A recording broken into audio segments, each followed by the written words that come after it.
Obviously, rock music is one of the greatest ways to get yourself up and motivated. Hey, this is Josh from Decyfer Down. You're listening to Anvil and the Hammer.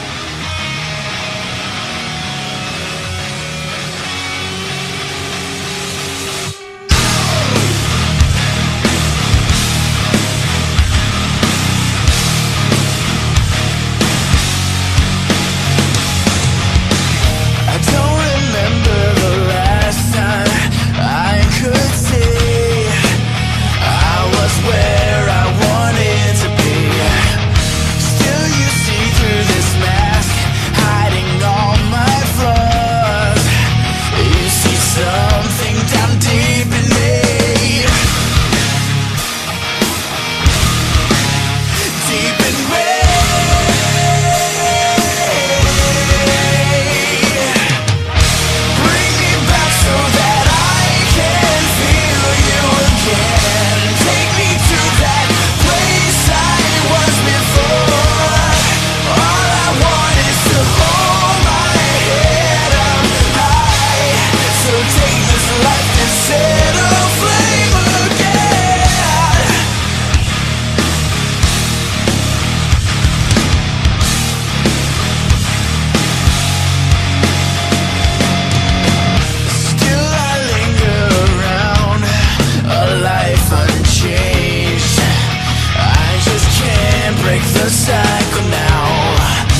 Decyfer Down! Decyfer Down!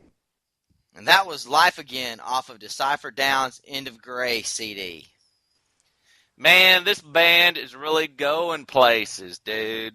They have played with Cole and Puddle of Mud, Breaking Benjamin, Flyleaf, and now they're on tour with Skillet. And this is just their first CD. I hear you, man. This episode is going to feature music off the End of Grey CD, as well as an interview with Josh from Decyfer Down. He's actually the drummer. It's pretty clear that this band means business. You got to check out this track, Fight Like This.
Hey, Hammerheads. We're on the phone today with Josh from Decyfer Down. How you doing today? Hey, I'm doing great, man. Thanks for taking the time to chat with me. We're glad to have you on today.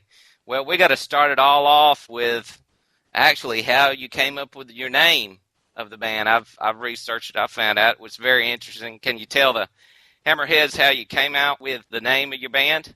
Well, I mean, it was essentially just looking through the dictionary, and we wanted a name that had a meaning and had a vision behind it. Decipher means to interpret something of worth, So obviously through music we interpret the most valuable things in our lives, like our relationship with Christ and what he's done with our lives, the future and the hope that he's given us. So that's what we interpret through music.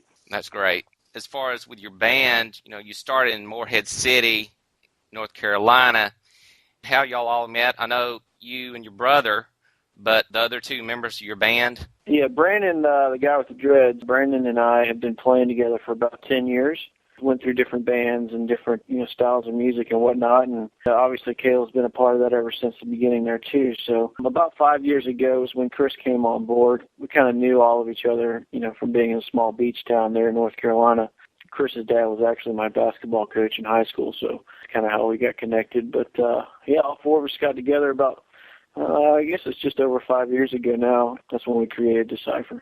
Very cool. Man, I've read how your mission is to play churches, but you guys are open to playing clubs to kind of reach in church as well. And I just want to know, is this still your focus, and are the churches pretty receptive to having Decyfer Down play there? Never really been focused on one or the other. It's just kind of played wherever God opened the door. I think that, in a lot of areas, we have, had to have some interesting conversations with some people that don't know why we would go in and play in a bar, don't know why we would play in a club or whatnot. And, basically our answer to that is that there's really no difference between the people that are sitting in the pew and the people that are sitting at the bar. It's whether or not they've been changed by God's love and his grace in their life. And so that's what we try and do through our music is we just share truth that's in his message and exactly what he's delivered us from in our lives and what we're still struggling with and how we're overcoming that. So whether that be in a church or whether it be in a club or a festival or a restaurant or whatever, people are out there searching for truth and people are out there searching for love and hope. That doesn't matter what building you're in. Exactly. There's a lot of bands. We talked with Josh from Day of Fire, and that's kind of one of the things he mentioned was getting out of the clubs and going where no one's gone before, so to speak. Catch the rest of the interview with Josh on Anvil and the Hammer podcast that you can find on iTunes or podcast.anvilandthehammer.com. God bless, and do not remain silent. To boldly go where no man has gone before.